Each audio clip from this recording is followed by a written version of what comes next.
মেলা ঘুরতে ঘুরতে আজ আমরা পেয়ে গেছি আমাদের সঙ্গে বিশেষ এক ব্যক্তিত্বকে। আমাদের সঙ্গে যিনি উপস্থিত আছেন তিনি হচ্ছেন কণ্ঠশিল্পী, কিন্তু আজ আমরা মেলায় তাকে পেয়ে গিয়েছি লেখক হিসেবে। আমার সঙ্গে এই মুহূর্তে উপস্থিত আছেন ফাহমিদা নবী। আপা কেমন আছেন? এই তো এই মুহূর্তে খুবই ভালো আছি। অনেক ভালো লাগছে, অনেক অন্যরকম এক অনুভূতি। প্রকাশ করতে পারবো না আসলে। নতুন বইয়ের গন্ধ, তারপরে বইয়ের মেলা, মানুষ।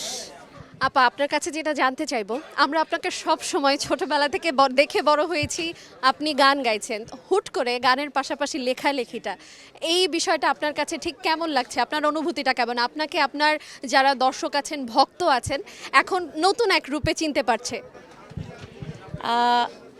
গান তো করছি, পাশাপাশি আসলে আম্মা আব্বা লেখালেখিও করতো। আমার মা ভীষণ ডায়েরি লিখতো, তো সেটা থেকে আমার আসলে তখন থেকে আমার লিখতে ভালো লাগতো যখন ছোট ছিলাম। কিন্তু এখন আমার লেখাটা একেবারেই পুরো, যারা পাঠক যারা আমার গানের ভক্ত, তারা পাঠক হয়ে গেছে।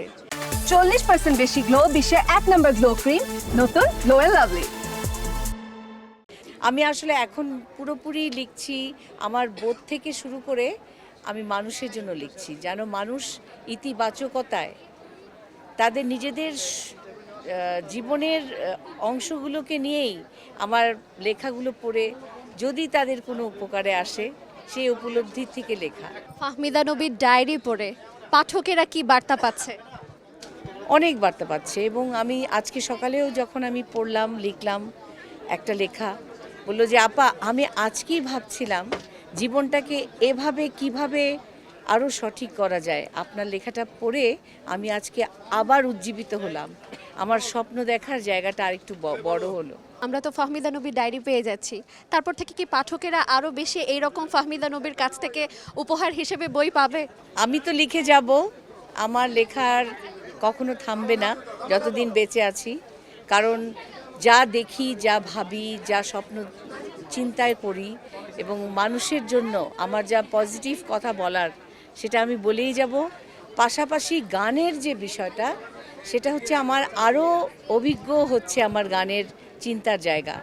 সেখানে গান এবং শব্দ, এই দুটো একসাথে চলতে থাকবে। এই বইটা হচ্ছে আসলে আত্ম উপলব্ধির বই, তো অন্যরকম লাগছে। গান এবং জীবন দুটো মিলিয়ে আর কি এই লেখাগুলো, অন্যরকম অনুভূতি। আপনার পাঠকদের উদ্দেশ্যে, ভক্তদের উদ্দেশ্যে এবং যারা তরুণ পাঠক আছেন তাদের উদ্দেশ্যে একটু যদি কিছু বলতেন। ভক্তরা তো আমাকে আসলে ভালোবেসে বেশি এগিয়ে নিয়ে যাচ্ছে, এবং সত্যি সত্যি তাদেরই জন্য কিন্তু এই ফাহমিদা নবীর ডায়েরি। তারা গান আমার যতটা ভালোবাসে, ঠিক ততটাই আমাকে লিখতে অনুপ্রাণিত করে, এবং সত্যি সত্যি এই বইটা কিন্তু তাদের অনুপ্রেরণা। এবং তরুণ যারা লিখছে, যারা পড়ছে, তারা অনেক ভালো লিখে। আমি তাদের কাছ থেকেও কিন্তু অনুপ্রাণিত হই।